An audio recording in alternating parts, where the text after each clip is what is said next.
Hello, my name is Julie, and today I'm going to be talking about all the books I read in May. I have my strawberry lemonade here, and I am ready for summer reading to start. So usually I do a bi-monthly reading wrap-up, but because I read 13 books this month, and also I will have more time in May and June to be editing videos, at the very least these 2 months will have their own wrap-ups, and if that's something I can do when I start my full-time job in July, I will continue it that way. We'll see. So I participated in Holothon this May, which was a readathon with the Hollows Book Club that was a team-based readathon. You got points based on what type of book you read, and I did that throughout the month, and I think that really motivated me to read more. And I think I've learned that point-based readathons are my favorite, and that makes me want to make one, but I've got Friendathon coming up. Friendathon is going to happen in 2023. I just have to finish planning it. So this is my monthly graphic for May. I read 13 books, as I mentioned before, and 4,786 pages, which is the most amount of books and pages that I've read in any month this year. I had an average rating of 3.5, I had an average page count of 368 pages, and read an average of 154 pages per day. I read 2 books from my physical shelf, added 9 books to my TBR, and I have an annual net of 5 books added to my TBR shelf over the course of this year. You can see my genres. I read mostly fantasy, read a lot of books from my library, and read more adult than YA. But without further ado, let's get into the books. The first book that I read this month was GREYWAREN by Maggie Stiefvater. This is the third and final book in the Dreamer trilogy, which is the continuation sequel series to The Raven Boys, which is one of my favorite series of all time. In this series, we follow Ronan, who is one of the main characters in the first series. We're finding out more about his magic and the magic system of people who can take things that they make in their dreams and bring them into reality. There are people who are dreamers, there are people who are finding out that they were actually dreamed by another person, and then there are a bunch of people who think that dreamers are going to cause the apocalypse and they are hunting them down. I really liked the first book in this series. I think I gave it a 4-star. The second book wasn't a hit for me, and unfortunately, this one wasn't either. In the first book, I was really getting into this magic system, but as the books went on, I cared less and less. I liked the art aspect of it, where we're talking about famous paintings. That was cool, but a lot of the magic stuff just went over my head, or like I just wasn't very invested in it. It didn't seem as grounded in any sort of logic, and I just was wanting to find out what happened to these characters, but I didn't actually care about what the plot was, which was really sad. And I wanted to know what was going to happen with Ronan and Adam. They were a larger part of this book than they were in the last couple books, but still wasn't enough to really give this book a really high rating, so I ended up unfortunately giving this a 2.5 star. There's not a lot I can say about this book specifically without getting into spoilers for a 7-book collection, but this reaffirms my distaste for sequel series and prequel series. Then I read The Empress of Salt and Fortune by Nevo. I got this from Tor's ebook club forever ago. I've been meaning to read this for a readathon for so long, finally did, but I decided to read this for the Buzzwordathon. The theme this month was flavors or ingredients, so I used salt. This is a novella series that they're all connected, but they could be read in any order, and it is about our main character Chi. They are a monk, and their job is to go around the kingdom and learn about the different stories of different people throughout the land. And in this book, Chi meets this old woman, Rabbit. There is a new empress that is going to be crowned, and Rabbit was actually the handmaiden of the previous empress. Chi is staying at Rabbit's place for several days and learning about Rabbit's story and collecting those memories. I read this book on the treadmill. I was walking and I was like, I'm gonna read a whole book while on the treadmill. It's gonna be very good for me. The thing is that this is a very poetically styled book, so I will not be doing that with future books from the series in the future because I think I wish I had paid a little bit more attention to the book. But I thought the writing style was very beautiful, and I love this connection between people. This book is very feminist and talks about female friendships and relationships and how women band together when they are limited in their abilities by a patriarchal society. So yes, this is very short. This is the shortest book I've read this year. So if you're a fan of fairy tale type books, I think this is something you could be really into. And I'm very excited to read the next books in this series. I did get sent an arc of Mammoths of the Gate, so that will be the next one that I read. So I ended up giving Empress of Salt and Fortune a 4-star. Then I read The Last Wish by, this is the first book chronologically in the Witcher series. This was also my initiation book for Hollow's Readathon based on the team that you were on, which I was on the Order of the Elves. You had to read a book that included that species in the book. I have watched the first season of The Witcher. I wasn't sure going into the series, considering that the first 2 books I've been told were short story collections, so I wanted to get used to the world and the characters before jumping into the series. But the thing is, I had absolutely no reason to be worried. Obviously, you can just go in with this. Geralt is a witcher, which is a genetically modified human who was like tortured as a child into becoming this superhuman that will kill monsters. And Geralt seems to be the last of his kind, and at the beginning of this book he gets very injured and is healing, and while he's doing that he recalls 6 or 7 different adventures he had on his life when he was hired for jobs to kill monsters.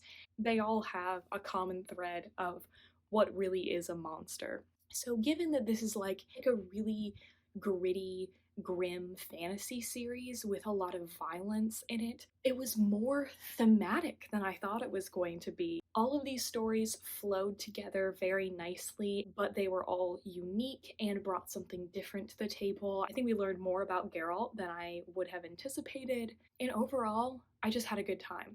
I will say, I listened to the audiobook for this, and it took me a really long time to get used to the narrator. I had to turn down the speed. Honestly, the voice for Geralt took me forever to get on board with, but by the end of it, I was having a good time. I do think that this has a little bit of like written by a man syndrome, but like not in a way that bothered me because I do think that the women that we see in this are also very powerful. So I ended up giving The Last Wish a 4-star. Then I read The Bladed Faith by David Dalglish. I hardly ever cover buy books anymore, but when I saw the cover for the second book in this series, I needed to read the series immediately because this is one of the most stunning covers I have ever seen. So I decided to start with the first book, obviously. This is about a world in which gods are actual beings that roam the earth, and certain groups and countries worship them, and there is this giant empire that believes that their god is the only real god and all these other gods need to get killed, so they are conquering other countries. And they have successfully conquered several, and they had finally come to the island country of Thanet. They killed their 2 gods, which are a lion and a butterfly, and I swear to God, they are those 2 legendary Pokemon from Sun and Moon. Like, this is all I'm picturing. They have killed their god, they have taken over the island, and we follow a bunch of people who are leading the revolution. We have the Crown Prince, who is now being trained as an assassin.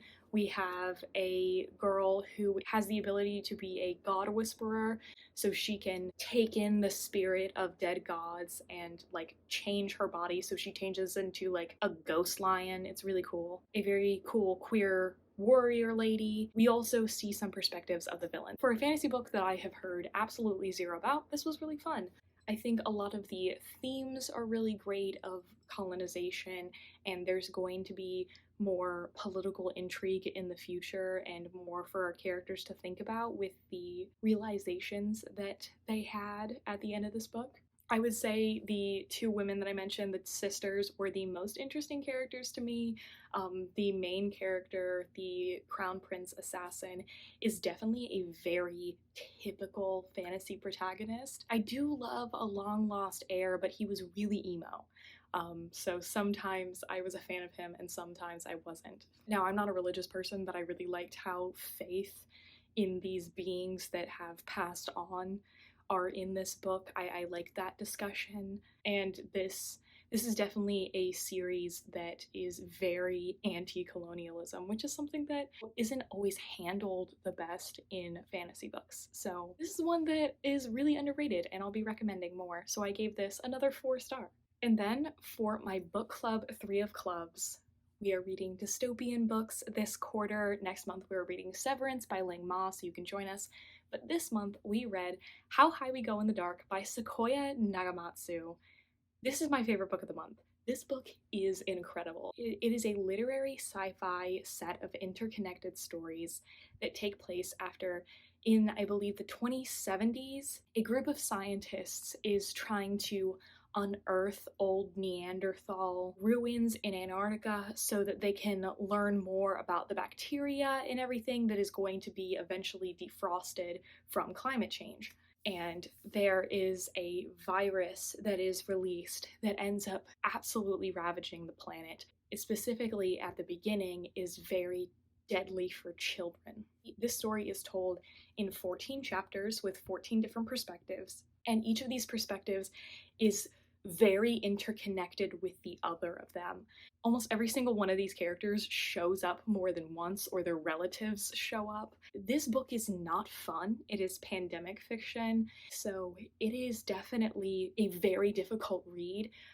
The second chapter is one of the most harrowing things I have ever read. Definitely, I would research like the beginning of this book before reading it. It was so fun to be able to link all of the characters together. I literally made a list of every single connection between the chapters. But this book does such a fantastic job portraying death and how the survivors have to handle it, and has a very interesting dystopia where death has become very capitalized, where the biggest thing that you do for somebody is honor them after their death. But this was very poignant and I think said a lot about our connections with other people, and it has a huge sci-fi twist at the end that I absolutely loved. I think some people were like, that was out of nowhere. I was obsessed with it. Because of the nature of this being a short story collection, essentially, there were some stories that weren't as strong as the others. I do think the front half of the stories was stronger than the back half of the stories, but I was still very engaged and finished this very quickly. So I gave this a 4.5 star, and it was my favorite book I read this month.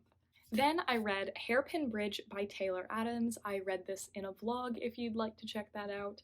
But this is a thriller by the same author that wrote No Exit, which is one of, if not my favorite thriller of all time. This is about our main character, Lena Wen, who her twin sister was living on the road for a while, being a nomad, and a couple months back, she ended up dying and it appeared to be a suicide, but Lena does not believe that it was a suicide, knowing her sister. She ends up preparing for months to meet with the police officer who found her sister. I gave my full thoughts on this book in that blog. I was invested in wanting to know the mystery, but I was less invested in wanting our characters to turn out okay, versus in No Exit, I was desperately needing all of the good guys to make it out of there alive. This also is told in 3 different perspectives, where we have Lena's actual confrontation at Hairpin Bridge, we have Lena's script where she's written what she believes happened to her sister, and she has her blog entry that is describing how she's feeling coming up on this confrontation. So that kind of messed with the pace a little bit, but I read this in 24 or 36 hours, so it was very easy to get through. So I ended up giving this about a 3.5 star. Then I got a book on NetGalley called A Crown of Ivy and Glass by Claire Legrand. I have read Sawkill Girls and the first two Furyborn books by Claire Legrand and have given each of those like a 3 to a 4.5 star, so I've had a good run with her in the past. Unfortunately, this was my first DNF of the year. I could not stand this book. This is about our main character Gemma, who is in this like Regency style fantasy world, and she is the only person who is allergic to magic. Meanwhile, and everybody in the nobility has been given magical powers. And there's this boy that shows up from another continent, says he needs to like figure out a mystery with her, and she ends up going spying with him to try to figure out different things. The fantasy world was not well defined. Everything kind of felt like it was repetitive or like Deus Ex Machina. I only got 55% of the way in. The magic just did not feel well established, and the Regency aspect didn't feel like it was very real either. Our characters feel a lot more modern than being in Regency, other than our main character wearing ball gowns. Our main character is the most infuriating person that I've ever had to read. She is the least interesting character of all of her family. She's very selfish and clearly doesn't care about the important things, and her love interest is not good. I haven't finished it, so I don't know if he ends up being a villain or if he continues to be the love interest. But if he is the villain, I think that was ridiculously predictable and she shouldn't have fallen for it in the first place. And if he is the love interest, then he's a terrible freaking love interest and he needs to get out of here. It's also supposed to be an adult book, so there is a little bit of spice in here, but the spice is undesirable, and also our characters read way younger than they actually are, so it feels really gross. So there is actually nothing good I can say about this book. I gave it 1 star since I read more than 50% of it, but I couldn't, it was like 500 pages, and no matter how much I read, there was still so much more to go. I couldn't finish it. And then I randomly picked up an audiobook from my library, and that was Hani and Ishu's Guide to Fake Dating by Adiba Jagadar. This is a queer YA coming of age that takes place in Ireland. Hani and Ishu are both queer brown girls at a very white Catholic all-girls school in Ireland, and they are very different. They only meet each other at Bangladeshi parties, and they're not really friends other than that. But Hani accidentally came out as bisexual to her friends, and her friends, who don't really accept her for who she is, don't believe her because she's never gone out with a girl. So she says that she is actually dating Ishu, and Ishu decides to go along with this because she is not very popular, she doesn't like other people, and she wants to be head girl to prove to her parents that she's not a mess up. So she starts fake dating Hani so that she can get in with the popular kids and get their vote for head girl. I have not read a YA contemporary this whole year. This is the first one, and this book is why I used to read this genre so much. I really loved the coming of age of both of these girls. I loved how they interacted both romantically and platonically. Because they are interested in each other, but they also hold each other up and become a safe space for the other person because they are very singled out in their community that they live in. They are the only person who really stands up for the other person, and because they are so different, they shed a light on why the other person is kind of suffering in the life that they're living right now, how they're putting up a facade and chasing things that they don't actually want. The part that I was most invested in was awful, and it was how much Hani's friends are cruel to her. They're racist, Islamophobic, biphobic, kind of homophobic, and just every phobic. And Hani just puts up with it, and Ishu is the only one who stands up for her and shows her that those people are not her friends. That part was hard to read, but it was well done. And I'm very glad that this book is there for teen readers now, for seeing brown girls fall in love with each other and also show brown girls that, yeah, there's a lot of bad things that happen, that not everybody's going to accept you for who you are, but you don't have to take it. Then I reread Daisy Jones and the Six. I don't have my dust jacket on me here. This is Taylor Jenkins Reid is one of my favorite authors, and I have now read 5 of her 8 books. This is a historical fiction based on Fleetwood Mac. It is about a fictional band from the 70s called Daisy Jones and the Six, and it is the oral history of how they came together and fell apart. The show on Amazon Prime just came out, and I absolutely loved it. I decided to make an Instagram graphic, a list of every single difference from the page to the screen and why they were made. So I decided to reread the book for fun and also for research. So if you want to check out my Instagram post, I would love it if you did. I spent a lot of time on this. But of course, this was another 5-star for me. I don't reread books very often, so when I do, it's only my favorites. And now I really need to reread Seven Husbands, because that is my favorite of hers. And speaking of Taylor Jenkins Reid, I then, coincidentally, just happened to read One True Loves.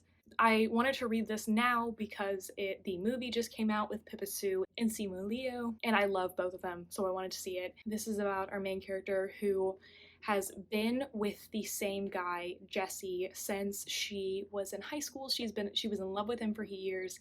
They ended up dating, and they were together for 10 years. They ended up getting married, and on their 1-year wedding anniversary, his helicopter went down and he was never found and is presumed dead.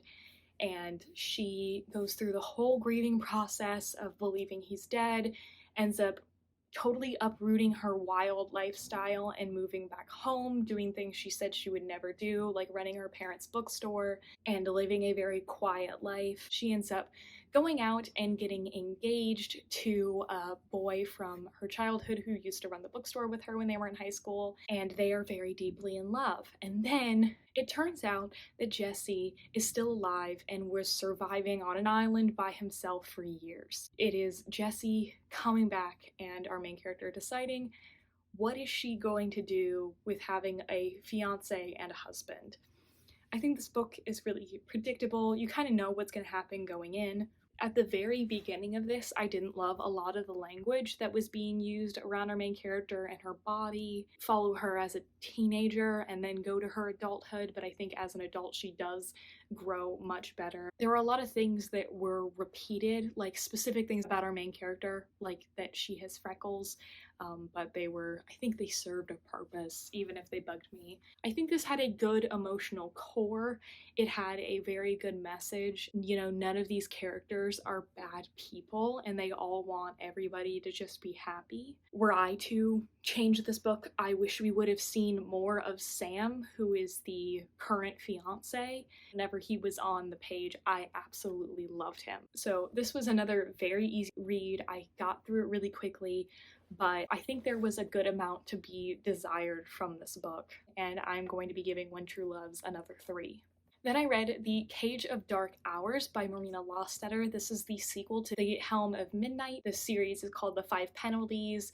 It is a slightly industrial fantasy that has such an interesting magic system, and the first book is actually a fantasy horror. We're in a world where there are 5 gods. There's the god of nature, god of time, god of emotion, god of knowledge, and god of secrets.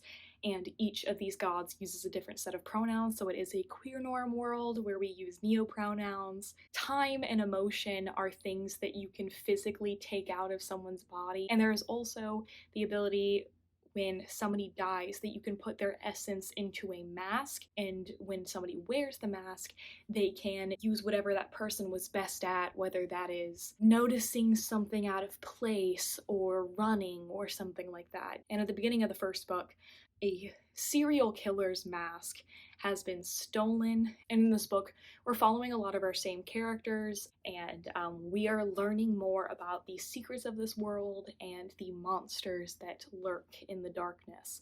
Helm of Midnight was one of my favorite books of last year. Unfortunately, I didn't think that this one entirely lived up to it. I was worried going into this because The first book had that serial killer horror plot, and because that plot was resolved, what are we going to do in the future? This was less horror, but I liked the magic that we were learning about and how the logic of this world works. The beginning was a little bit more boring for me as we were flipping through our perspectives, and some of them didn't seem to be as important as others, but overall, I did like this more as it came toward the end. So I ended up giving this a 3.5 or a 4-star. I'll think on it.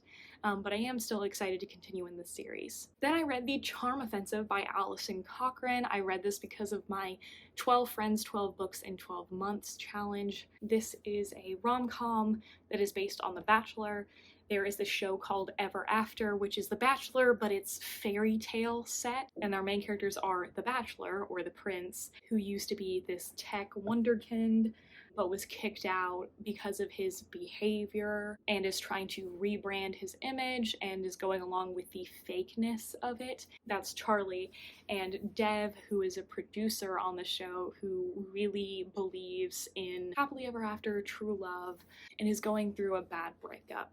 So Dev is actually made to be Charlie's handler, and they end up spending a lot of time together as Dev is trying to get Charlie to open up on the show through his anxiety.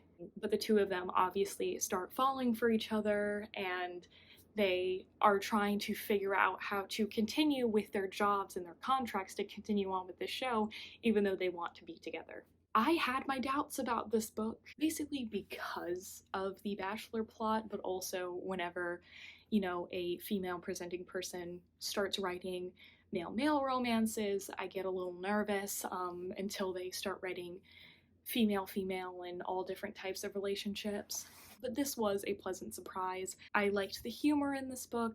I thought that Dev and Charlie did a very good job balancing each other out, and in rom-coms, a lot of the time I have to suspend my disbelief over how much these people could have actually bonded, both in the time period that they end up spending together, which is usually short, and also if they have spent enough seasons of their life together, their conflict resolution is good enough. I think this ticked off 2.5 out of those 3 boxes. These two spend a lot of their time together. They end up essentially having to live together for several weeks in very stressful situation. Sweeping romantic gestures, but they also both have mental health crises during the book. Charlie has OCD and anxiety, and I also think he's autistic coded, and Dev has depression. And their conflict resolution, I think in the book, could use some work, but I think that they learn enough from their conflicts in the book that they could actually continue to be together. And that's what I'm looking for in a rom-com. I thought that this version of The Bachelor was very silly. It was fun when you got to see it, and it was the right amount of the book. I like the subplot that we have with a couple of the princesses that I saw where it was going from the very beginning, but I really liked how it ended up. And the ending was very sweet, and also the ending took place in Raleigh, which is my city, so bonus points. So I ended up giving this a 4-star, and I'll definitely be recommending this. And the last book that I read in May it's not even in the top 3 longest books that I read this year, but it sure fucking felt like it. And that is Imaginary Friend by CHBOSKY. When this was announced, I was so excited. Perks of Being a Wallflower was a very formative book for me and many other people, and this was his return to novels. But this is a horror epic, let's call it. It's 705 pages about a 7-year-old boy named Christopher. Him and his mom moved to a new town, and he's struggling with being bullied, and he has dyslexia, and a lot of things are not going right for him. And then he gets lost in the woods for 6 days, and nobody knows where he is, and he shows up mostly unharmed because he says that his imaginary friend, the nice man, led him out of the woods. And Stephen King antics ensue of we're following a lot of different perspectives in this town, bouncing around between them as we see all these horrific things happen.